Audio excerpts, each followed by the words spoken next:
Your thoughts here? It's been sort of a somewhat tumultuous, can we say, couple of days here with the leadership vote and Jason Kenney winning it by over 51%, but then making that announcement that he'll step down as leader. Yeah, so that's how we began on Wednesday.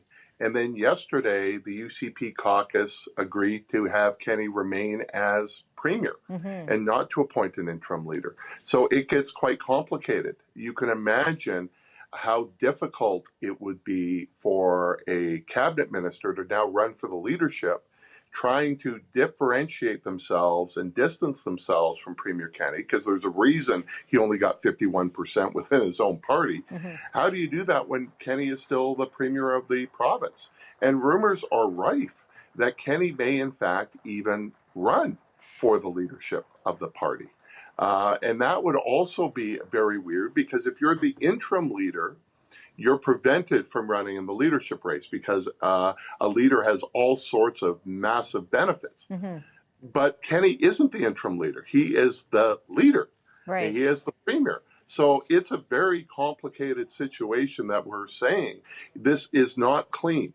Clean would have been a 60 to 70% victory for Kenney in the leadership review, and him saying, that gives me a mandate, I'm going to continue. Clean would have been if he got below 50% and had to automatically resign. Now we're in sort of this limbo stage. Right. We don't know the process of a leadership race. We don't know a timeline of a leadership race. And we don't know if Jason Kenney is going to run in that leadership race. So I guess, what are you watching for now? Because there's, as you say, there's so many factors, including the United Conservative Party and what its future is going to look like, the very party that Kenney built. Yeah, so we saw a caucus meeting yesterday that should have gone 2 hours, that ended up going 6 hours debating this.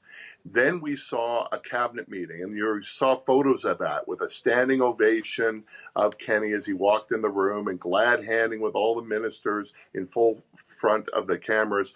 Who we haven't heard from yet are the party executive, Cynthia Moore, who is the president of the party, because it's the party who's got to determine the process for a leadership race. What are they saying about this? Yeah, and we know some MLAs are also calling for an interim leader to be appointed immediately. I think that ship has passed. Okay. I mean, so had that opportunity yesterday to make that case. So the other question I have is then, if, let's say, Jason Kenney, and you just say the rumor mill is going that he could run, which confuses things, could he come back down the road in the next round and say, okay, you know what, we've had a breather, I'm coming back, this is my party and this is what I created, and we're going to move forward? I mean, anything is possible. Yeah. After all, the two people who are already running for the leadership of the party both have come back. Brian Jean was the former Wild Rose leader who lost to Jason Kenney in the inaugural UCP leadership race. He retired. Now he's coming back to run for the UCP again. Danielle Smith was the Wild Rose leader back previous to Brian Jean, back in 2009 up until 2014. Then she retired. She was a talk show host for a number of years, and now she is coming back. So don't preclude anything out here, because it's crazy times. Do you think this could be, last question to you on this, could this be Jason Kenney saying, all right, maybe I'm done politics and I'm moving on? That's what it sure looked like on Wednesday, because that was a pretty firm rebuke. If you lose 50% support of your own party. Now, Kenney did say he won, but 51.4 is not much of a mandate. And so it sounded like pretty definitively Wednesday. By today, it doesn't look so definitive, because his letter was very cautious. It said, my intention is to resign when a new leader is found. Well, is that new leader in September? Is that new leader in October? Or could that even be longer than that?